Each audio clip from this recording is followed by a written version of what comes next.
expanding and thinking big.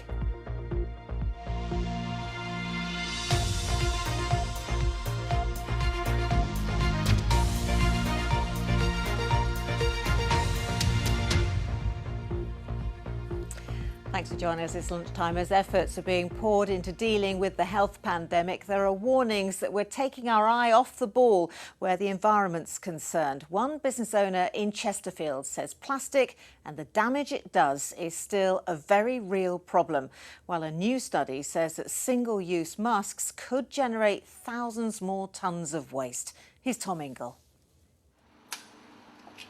Opened just weeks before lockdown, Charlotte is determined to make her sandwich shop as free of plastic as possible. We made some quite drastic changes. The knives and forks are no longer plastic, they're wooden. We use sugarcane bagasse trays for takeaway food, and we use compostable coffee mugs and lids as well. It's not easy.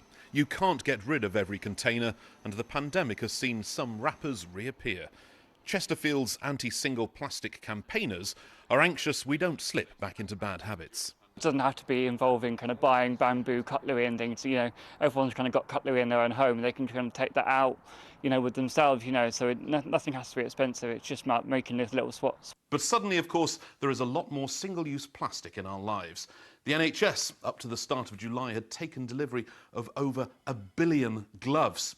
And in the office, too, we've got things like tubs of wipes, the wipes themselves, the bottles of hand wash, and, of course, the single-use disposable mask. We have the coronavirus and all these masks are now washing up on the beaches. The damage caused by plastics in our seas was already clear and acknowledged. In our rush to protect ourselves, we appear to have forgotten the lesson.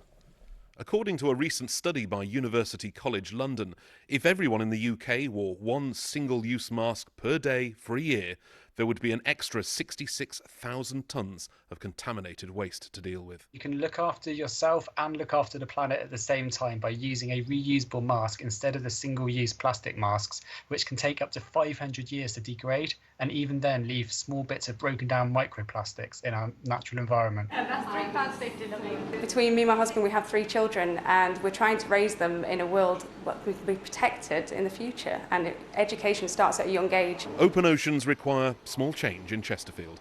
It's a start, but post-pandemic, the plastic problem will be waiting for us all.